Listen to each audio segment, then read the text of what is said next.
Anyone.com. All your girlfriends. I felt violated. That site was about destroying lives. He thought of himself as the king of revenge porn. There it was, topless, multiple photos. 100 more is the moral equivalent of a bed bug infestation. I really felt I was going to have to take this wall of hatred apart brick by brick.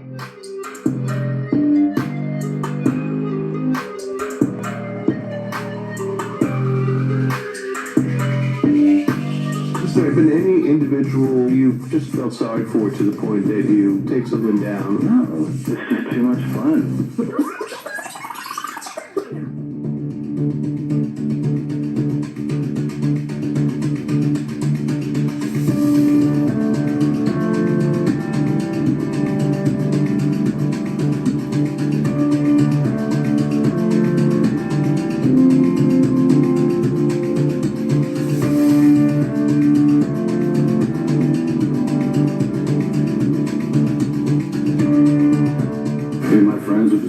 And I was like, yo, I can make money out of people over there. There were so many pictures of so many people who were involuntary porn stars as far as I was concerned. It really was not about nude pictures. It was about misogyny. It was about hatred of women. It was about embarrassing and shaming other people.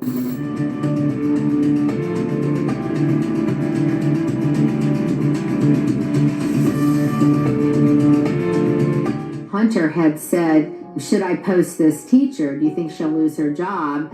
And all of his followers were like, yeah, post her. And then bam, her pictures were up. One of the comments I remember for one victim said, someone call Greenpeace and get her out of the water. And many of the individuals on the site who followed that site seemed to be pushing to get people to kill themselves. That was a big goal.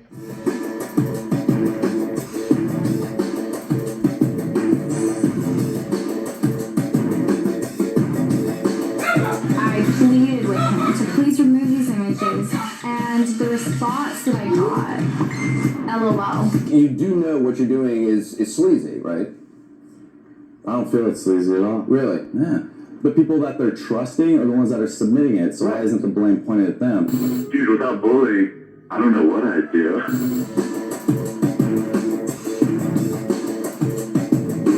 She came home from work. She was devastated. She locked herself in her room.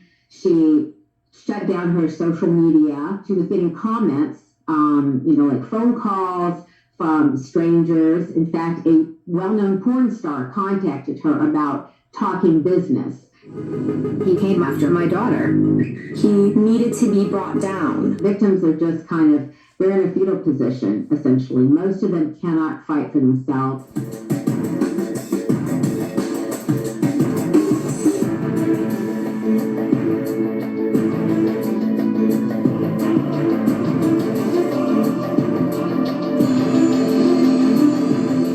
I figured there was probably a hacking scheme. So I started conducting basically a survey by contacting victims on the site. I had spoken to 40 victims who were posted within the 2-week period that Kayla had been posted. And I had learned that 40% of them had never sent their pictures to anybody. That meant anybody could become a target. There was nowhere to hide. He didn't want people who said, hey, post my picture. He wanted executives. He wanted teachers. He wanted people who literally had never been exposed in that way.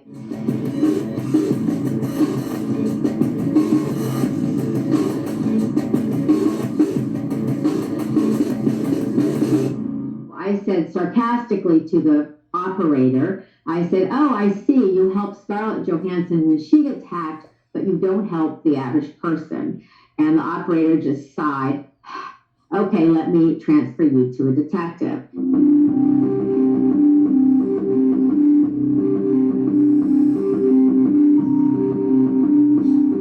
I had gone to Facebook. Facebook had sent a cease and desist to Hunter Moore, telling him he could not come on their platform, and he responded to that legal letter with a copy of his penis. Hunter Moore would sneak on Facebook. He would spend a whole bunch of time getting all of these friends, and I just make a phone call after he went to all this trouble and say, he's back on, and this is the name he's using, and then poof, it would disappear literally within 5 minutes.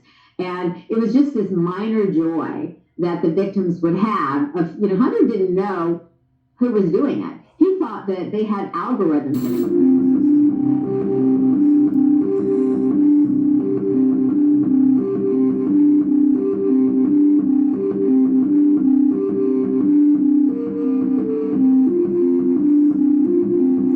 I was just so angered when I saw what he was doing that he became my #1 target. My plan was to socially engineer him. I wanted to do whatever I could to gain his trust and to have him think that I was his friend. Lots of calls back and forth, a lot of emails back and forth, but I would say about a month into it, I felt pretty confident that I had his trust, and then we can move on to plan B.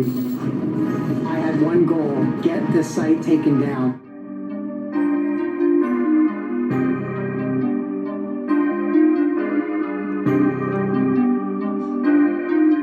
It was definitely less than what has been reported out in the media, which was $12,000.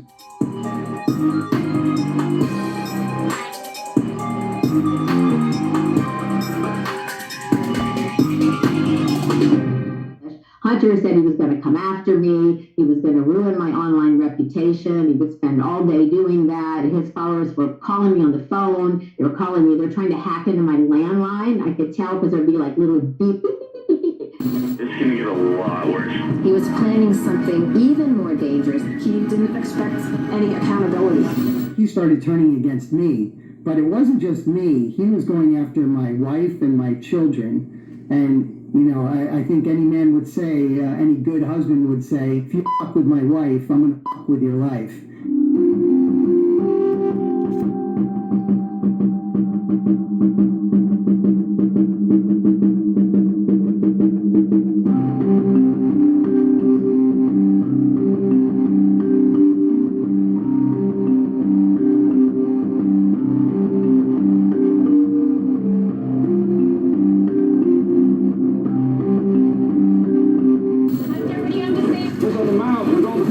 One thing about these revenge porn perpetrators is they're very afraid of law enforcement, including Hunter Moore. They're not afraid of civil suits. People can sue them for hundreds of thousands of dollars, and they can end up, with all these judgments against them, but they don't care because they don't have assets. Because mostly the perps are like guys in their 20s or 30s, often living at home with their parents in the parents' basement, but they don't want to go to jail.